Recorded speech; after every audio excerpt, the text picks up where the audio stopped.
Welcome back to Shittywebcomics Weekly, brought to you by our Subscribe Star backers. Donate to our Subscribe Star to get access to the hidden lore, the unforgivable truths, the manual typewriter, all that kind of The thing. manual typewriter of truths. Yes, the best form of truth, of course, is the manual typewriter of truth.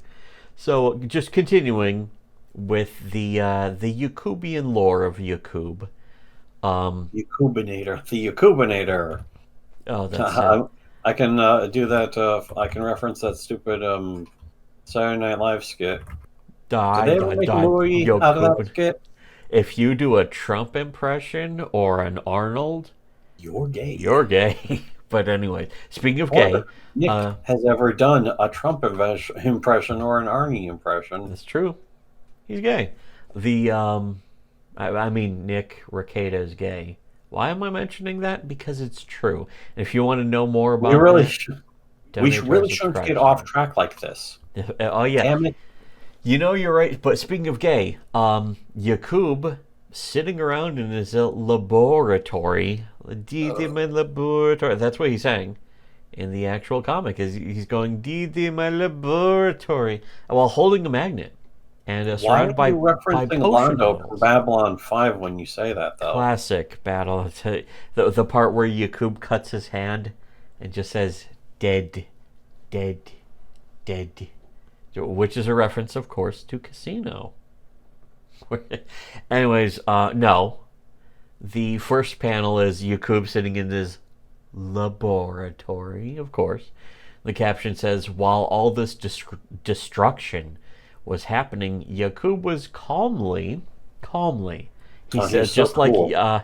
just like Dumbledore saying calmly, Yakub was calmly sitting in his laboratory, pondering the mysteries of magnetism. Of course, he was trying to become the master of magnet. Always going to be a very important element of this story Yes, is Yakub, master of magnet. master of magnet. And it says, when he was suddenly disturbed, like the band Disturbed, by noise from the outside. And I figured that Yakub, when you said the band, you were going to make a reference to a song by the band. yes, fucking Carry That Weight by the band. Lighter shade of pale. Yes, kind of the better song. Which one's better? Yeah, they're so good. Anyways, What does this have to do with Yakub? what Everything. everything. Yakub says, "What's all that ruckus? Like What's all Uncle that Ruckus?" jibber jabber? Yes. Um, but Yakub, thinking with his gigantic brain, thinking, "What's all that ruckus about?" Sounds like people screaming. Now, with his giant brain, you'd think he would be able to just intuit it, but clearly he has to observe. No, this is realistic. This is not fantasy. This is Yeah, come on. true history. Let's not be ridiculous here. Come on, guys. Come on, everyone. Um, This is a so documentary, and the events are it taking was place filmed in real in time. real time. The second panel, Yakub walks out onto the flat roof of the tower that his laboratory is in, and it says, irritated, he walks up on the roof to have a look. The He word fucking roof. goes up and he leans on the fucking the railing on the roof of his personal skyscraper, and he fucking lights up a cigarette. He just loves cools. While wearing fucking sunglasses.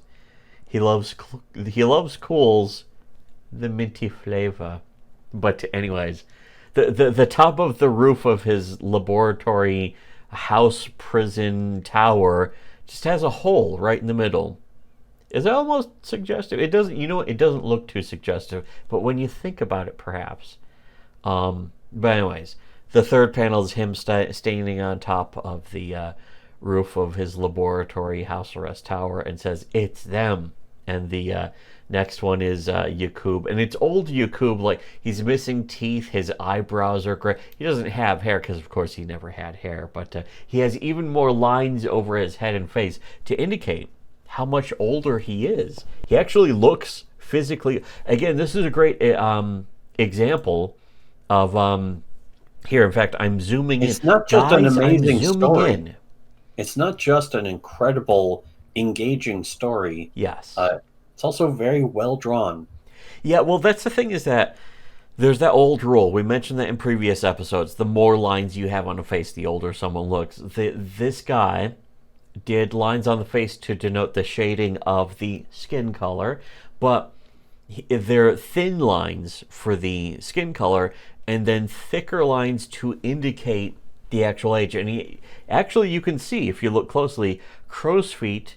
The cheekbones are like more scribbly and withered as opposed to sort of more sharply drawn. So he actually does a good job of indicating that Yakub looks older. Even when zoomed out, when zoomed in, you can see it clearer, but when zoomed out, you can still tell.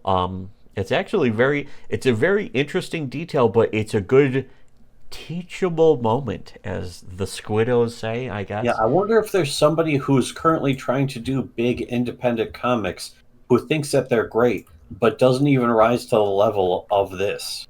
Nope. They never. First of all, it never happened. First of all, it never happened. Second of all, it never happened. Third of all, was this story based? No. Yes. Not this time. Oh.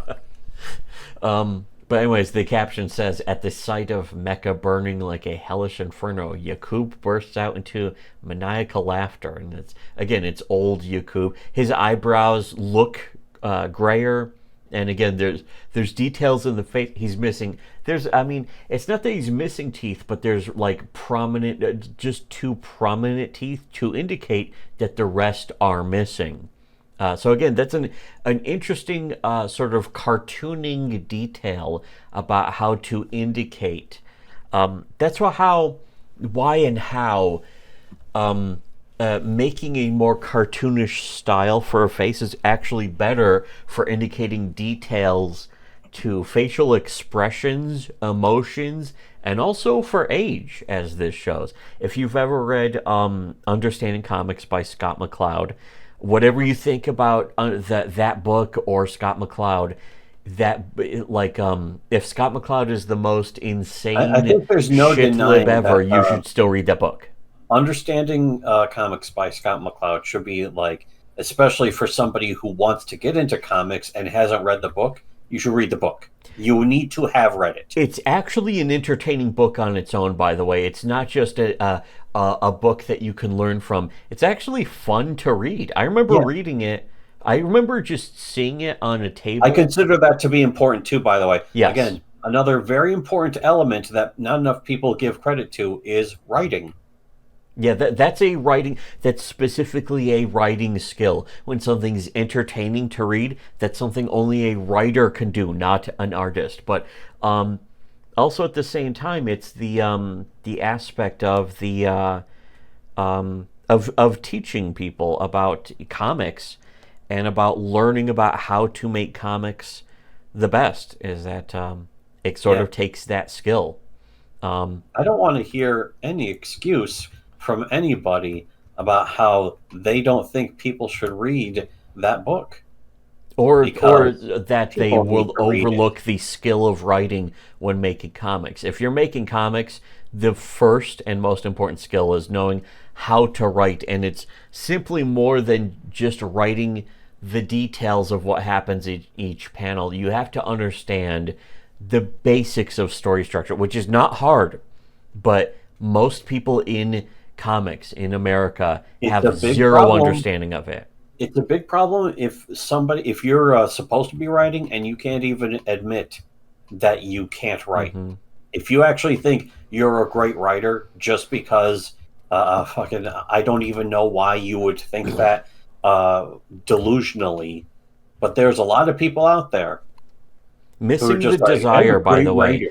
Missing the desire to improve is one of the most important stumbling blocks for any creator. Is if you think you just need to do something more, you're already failed. It's not just that you need to do something more. It's just that as you're doing something more, you're doing it to do it better also. There's a lot of people who just think, if I just do this enough, I'll be better. That's not good enough. You have to do it better and better. And this guy who made this comic clearly knew how to learn how to draw better. If all you have, at the very least, is just that desire, you're already better than somebody who does not have that desire. Yes. Even if they're a 20-year comics pro, they're actually not as good as you. Even supposed professionals. Anyways. Alleged professionals. The last panel, though, here shows the city of Mecca just on fire with smoke and stuff. It's smoky, it's awful, it's terrible. A guy goes up to Yakub and says, the new Mercury Rev album is out. No, wait. Hold on a second. No, haha. He doesn't do that. That doesn't happen. But it's Yakub, like, standing on top of the tower that he's confined to, his laboratory tower, and saying, Mecca is burning. It has begun. Go on, my children. Go on. Avenge your father. Show those filthy darkies what happens when you humiliate Yakub. Now, this is Yakub saying this, not me. I'm not saying this. Yakub is really fucking... He's really leaning into the white nationalist bent. Honorary white nationalist Yakub. I mean, that seems to be the original intent of the entire story, is that Yakub, the greatest scientist, sciencer, if you will, of the entire Ebonoid race, was also the most white nationalist of all of them. Very disgusting, very offensive. Just a black person's fucking psyop? Mr. Black. It's a psyop by black people in order to fucking ruin their own race or some shit. Well, I don't know why they're doing it. If you want to know the answer to why, tune into our upcoming episodes. If you're subscribed to our Subscribe Star, the entire thing is just one gigantic video already that's already been posted. Videos. A lot of our Subscribe Star videos are longer than these. And top-notch stuff, by the way. It's like better material even. If you think that this stuff is great, and it is, you should just see what we get away with. If you think what we're getting away with. If you think Yakub is the world's smartest scientist, he ain't got nothing on just an average video on our Subscribe Star. And would Yakub have done all of this if he knew we were going to do what we are doing? Yeah, probably yes. In fact, Yakub would be a subscriber to our Subscribe Star. That's not even... None of this is even a joke, by the way. That's unironically true. That's our new forced catchphrase, is we are officially sanctioned by Yakub. Yeah, Yakub would subscribe to us. So join Yakub. Become a human again. Become an Ebonoid again. Regain your divinity. Regain your Ebonoid divinity by subscribing to our Subscribe Star. You are officially not black if you don't subscribe to our Subscribe Star. Exactly. Which is for sure bad.